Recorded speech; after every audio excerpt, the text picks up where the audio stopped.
اسی لمحے جب آپ یہ ویڈیو دیکھ رہے ہیں، زمین کے سینے میں ایک انسان زندہ دھس رہا ہے۔ وہ ہر روز زمین میں مزید نیچے جاتا ہے اور قیامت تک وہ اسی طرح دھستا رہے گا۔ یہ کوئی افسانہ نہیں، یہ صحیح بخاری کی مستند حدیث ہے جس میں نبی کریم صلی اللہ علیہ وسلم نے فرمایا، وہ قیامت تک زمین میں دھستا ہی چلا جائے گا، یتجلجل فیہا۔ اس کی چیخیں مٹی کی تہوں میں دب چکی ہیں، لیکن اس کا جرم آج بھی زمین کے اوپر موجود ہے۔ یہ کون تھا؟ یہ کوئی بادشاہ نہیں تھا، یہ کوئی جرنیل نہیں تھا، یہ تاریخ کا سب سے بڑا سائنٹسٹ تھا جس نے کائنات کا وہ کوڈ توڑ لیا تھا جسے آج ہم کیمیا کہتے ہیں۔ اس کا نام قارون تھا۔ لیکن قارون ہمیشہ سے ایسا نہیں تھا۔ آئیے 3500 سال پیچھے چلتے ہیں، قدیم مصر، اینشنٹ ایجپٹ کی گلیوں میں۔ تفسیر ابن کثیر اور دیگر روایات بتاتی ہیں کہ قارون اللہ کے نبی حضرت موسیٰ علیہ السلام کا چچا زاد بھائی تھا۔ وہ بنی اسرائیل کا سب سے خوبصورت نوجوان تھا۔ اس کے چہرے کی چمک کی وجہ سے لوگ اسے منور کہتے تھے۔ وہ صرف خوبصورت نہیں تھا، وہ ذہین ترین انسان تھا۔ تورات کا علم موسیٰ اور ہارون علیہ السلام کے بعد سب سے زیادہ اسی کے پاس تھا۔ وہ عبادت گزار تھا، وہ عالم تھا، لیکن اس کے اندر ایک سانپ چھپا بیٹھا تھا، تکبر۔ پھر اس کے ہاتھ ایک ایسا راز لگ گیا جس نے اس کی دنیا بدل دی۔ بعض مفسرین جیسے امام قرطبی کہتے ہیں کہ اس نے وہ اسم اعظم سیکھ لیا تھا جس سے دعائیں رد نہیں ہوتی، اور بعض روایات کہتی ہیں کہ اس نے علم کیمیا یعنی الکمی میں کمال حاصل کر لیا تھا۔ اس نے وہ فارمولا دریافت کر لیا تھا جس سے وہ عام دھاتوں، لوہے اور تانبے کو خالص سونے میں بدل سکتا تھا۔ سوچئے، ایک ایسا شخص جو مٹی کو ہاتھ لگائے تو وہ سونا بن جائے۔ اس کے پاس دولت کے انبار لگ گئے۔ اس نے مصر میں ایک ایسا محل بنایا جس کی دیواریں سونے کی اور دروازے چاندی کے تھے۔ اس کی دولت کا اندازہ آپ قرآن کی اس آیت سے لگائیں، وَآتَيْنَاهُ مِنَ الْكُنُوزِ مَا إِنَّ مَفَاتِحَهُ لَتَنُوءُ بِالْعُصْبَةِ، یعنی ہم نے اسے اتنے خزانے دیے تھے کہ ان کی چابیاں ایک طاقتور جماعت سے بمشکل اٹھائی جاتی تھیں۔ تاریخی روایات یعنی اسرائیلیات میں آتا ہے کہ اس کے خزانوں کی چابیاں چمڑے یعنی لیدر کی بنی ہوئی تھیں، اور ان کا بوجھ اتنا تھا کہ 70 طاقتور مرد یا کچھ روایات میں 40 خچر صرف چابیاں اٹھا کر چلتے تھے۔ اگر صرف چابیوں کا یہ حال تھا تو خزانوں کا عالم کیا ہوگا؟ قارون اب فرعون کا درباری بن چکا تھا۔ اس نے اپنے ہی قوم بنی اسرائیل کے غریب مزدوروں پر ظلم شروع کر دیا۔ وہ بھول گیا کہ یہ علم اور یہ دولت اللہ کی دین ہے۔ جب قارون کی دولت اور تکبر حد سے بڑھ گیا تو اس کی قوم کے علماء اور نیک لوگ اس کے پاس آئے۔ انہوں نے اسے سمجھایا، اے قارون، اتنا مت اترا، اللہ اترانے والوں کو پسند نہیں کرتا۔ انہوں نے اسے یاد دلایا کہ یہ دولت تیری نہیں، یہ اللہ کا امتحان ہے۔ انہوں نے کہا، زمین پر فساد مت پھیلا، جیسے اللہ نے تجھ پر احسان کیا ہے تو بھی لوگوں پر احسان کر۔ لیکن طاقت اور پیسے کا نشہ انسان کو اندھا کر دیتا ہے۔ قارون نے ان کی بات سنی اور ایک ایسا جواب دیا جو آج بھی ہر متکبر انسان کی زبان پر ہوتا ہے۔ اس نے کہا، انما اوتیتہ علی علم عندی، یعنی یہ سب تو مجھے میرے علم اور ہنر کی وجہ سے ملا ہے، اس میں اللہ کا کیا احسان؟ اس نے اپنے علم کو اپنا خدا بنا لیا تھا۔ پھر ایک دن قارون نے اپنی طاقت کا مظاہرہ کرنے کا فیصلہ کیا۔ اس نے حکم دیا کہ اس کے تمام خزانے نکالے جائیں۔ وہ اپنی پوری سج دھج کے ساتھ قوم کے سامنے نکلا۔ مفسرین لکھتے ہیں کہ وہ ایک سفید خچر پر سوار تھا جس پر سونے کی زین رکھی ہوئی تھی۔ اس کے 4000 خادم ریشمی اور ارغوانی لباس پہنے اس کے دائیں بائیں چل رہے تھے۔ ان کے گلوں میں سونے کے طوق تھے اور ہاتھوں میں جواہرات سے جڑی چھڑیاں تھیں۔ یہ منظر اتنا چکا چوند کر دینے والا تھا کہ دیکھنے والوں کی آنکھیں خیرہ ہو گئیں۔ بنی اسرائیل کے وہ لوگ جو دنیا کے طلبگار تھے، ان کے منہوں سے بے اختیار نکلا، کاش ہمیں بھی وہی ملا ہوتا جو قارون کو ملا ہے، یہ تو بڑا نصیب والا ہے۔ لیکن وہ نہیں جانتے تھے کہ وہ کس نصیب پر رشک کر رہے ہیں۔ اس نمائش کے بعد اللہ کا حکم آیا۔ حضرت موسیٰ علیہ السلام قارون کے محل میں تشریف لے گئے۔ آپ نے فرمایا، اے قارون، اللہ نے تجھے دولت دی ہے، اب اس مال میں سے غریبوں کا حق یعنی زکوٰۃ ادا کر۔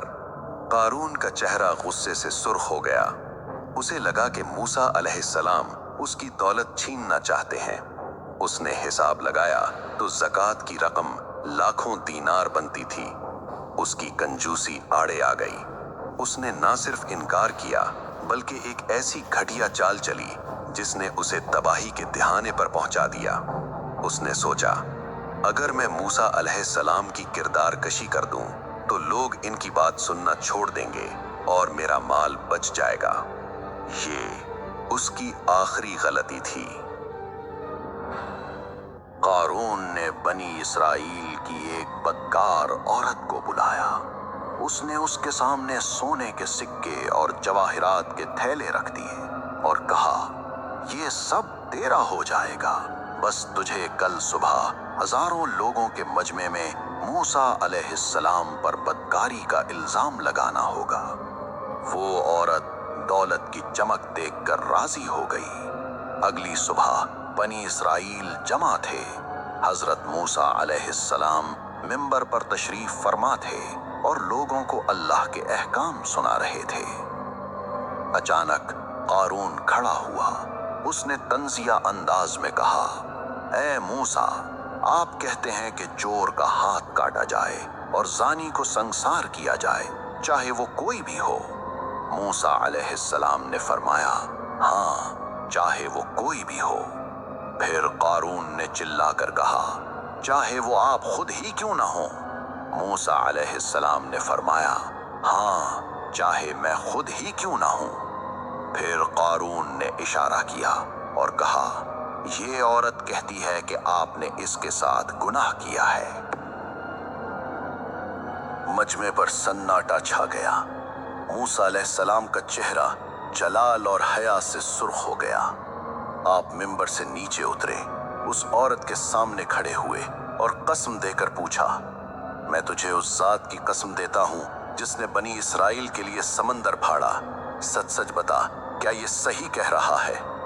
اللہ کے نبی کے جلال نے اس عورت کا دل پگھلا دیا۔ وہ کانپنے لگی۔ اس نے سونے کی تھیلیاں زمین پر پھینک دیں اور چیخ پر کہا، نہیں اے اللہ کے نبی، بخدا آپ پاک ہیں، مجھے قارون نے دولت دے کر جھوٹ بولنے پر مجبور کیا تھا۔ سازش بے نقاب ہو چکی تھی۔ قارون کا چہرہ ذلت سے سیاہ پڑ گیا، لیکن اب بہت دیر ہو چکی تھی۔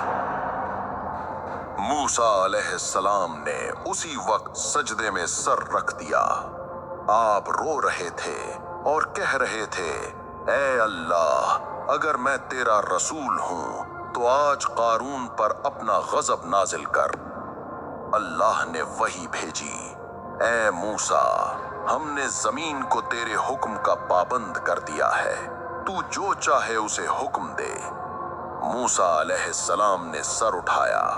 قارون اپنے محل کے دروازے پر اپنے خزانوں کے بیچ کھڑا تھا۔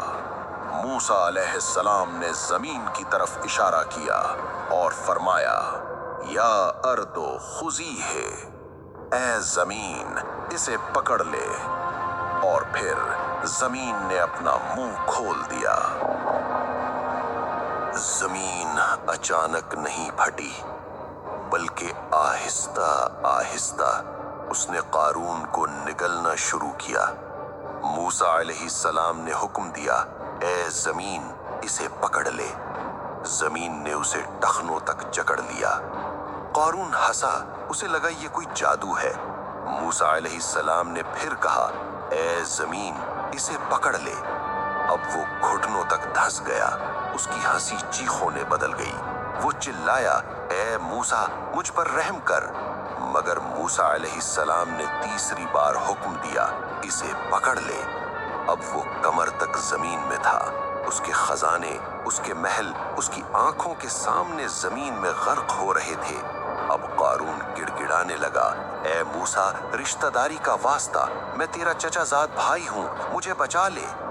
لیکن آج اللہ کے نبی کا دل سخت ہو چکا تھا۔ چوتھی بار حکم ہوا اور زمین نے اسے گردن تک جکڑ لیا، اور پھر آخری جھٹکا لگا۔ قارون اور اس کا تکبر ہمیشہ کے لیے اندھیروں میں گم ہو گئے۔ جب سب کچھ ختم ہو گیا تو اللہ نے موسیٰ علیہ السلام کی طرف وحی بھیجی، اور یہ وہ الفاظ ہیں جو ہر انسان کو یاد رکھنے چاہیے۔ اللہ نے فرمایا، اے موسیٰ اس نے تجھے 70 مرتبہ پکارا، تجھ سے رحم کی بھیک مانگی، مگر تو نے اسے معاف نہیں کیا۔ میری عزت اور جلال کی قسم، اگر وہ مجھے ایک بار بھی پکار لیتا تو میں اسے بچا لیتا، لیکن اس کی بدقسمتی دیکھیے کہ مرتے وقت بھی اس کی نظر بندے یعنی موسیٰ پر تھی، رب پر نہیں۔ اگلی صبح جب لوگ وہاں سے گزرے تو وہاں نہ قارون تھا نہ اس کا محل، صرف ویران زمین تھی۔ وہ لوگ جو کل تک کہہ رہے تھے کہ کاش ہمارے پاس بھی قارون جیسی دولت ہوتی، آج کہہ رہے تھے، شکر ہے اللہ کا جس نے ہمیں بچا لیا، ورنہ ہم بھی دھنسائے جاتے۔ قارون کا قصہ ہمیں سکھاتا ہے کہ علم اور دولت اگر اللہ کے راستے سے ہٹا دیں تو وہ نعمت نہیں، عذاب ہیں۔ سائنس ہو یا ٹیکنالوجی، اگر اس میں تکبر آ جائے تو انجام وہی ہوتا ہے جو قارون کا ہوا۔ وہ آج بھی دھنس رہا ہے اور قیامت تک دھنستا رہے گا۔ اگر اس واقعے نے آپ کے دل کو جھنجھوڑا ہے تو کمنٹ میں استغفر اللہ